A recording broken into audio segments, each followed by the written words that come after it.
정부 합동조사단이 3기 신도시에 대한 공직자들의 토지거래 실태와 관련한 2차 조사 결과를 발표했습니다.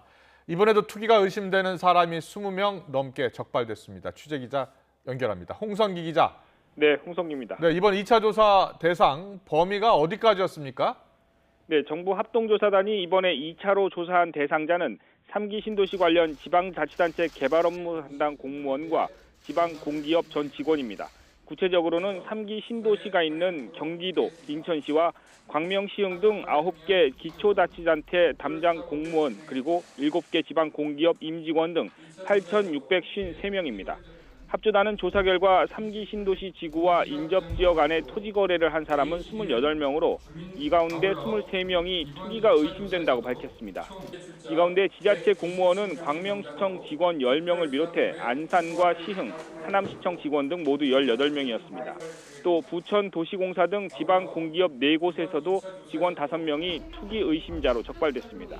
이들이 거래한 토지는 농지가 가장 많았고 주로 주민 공납일 기준으로 2년 이내에 거래됐으며 한 사람이 여러 필지를 보유하거나 다수가 공유로 매입하는 사례가 일부 확인됐습니다. 합조단은 이들 23명에 대해서는 수사를 의뢰할 예정이라고 밝혔습니다. 또 해당 지역 내에 토지 거래는 확인됐지만 가족 간 증여 등이 확인돼 당장 투기로 의심하기 어려운 직원 5명에 대해서도 정부 합동특별수사본부에 자료를 이첩할 계획이라고 설명했습니다. 이와 함께 개인정보 제공 동의서를 내지 않은 127명의 명단과 이번 조사에서 확인된 237명의 주택거래 내역 역시 특수본에 넘길 예정입니다. 청와대도 오늘 행정관 이하 직원에 대한 2차 조사 결과를 내놨는데요. 대통령 경호처 직원의 투기 의심 사례가 적발됐죠? 네, 대통령 경호처 직원 1명이 LH에 다니는 자신의 형 등 가족들과 함께 3기 신도시 지역에 땅을 공동 매입한 사실이 확인돼 대기 발령됐습니다. 정만호 청와대 국민소통수석은 청와대 별도 기관인 대통령 경호처가 자체 조사를 벌인 결과 경호처 직원이 LH에 다니는 자신의 형 등 가족들과 공동으로 3기 신도시 지역인 광명지구에 토지 413제곱미터를 매입한 사실이 드러났다고 밝혔습니다. 또 경호처는 이 같은 사실을 확인한 뒤에 4급 과장인 해당 직원을 지난 16일에 대기 발령 조치했다고 덧붙였습니다.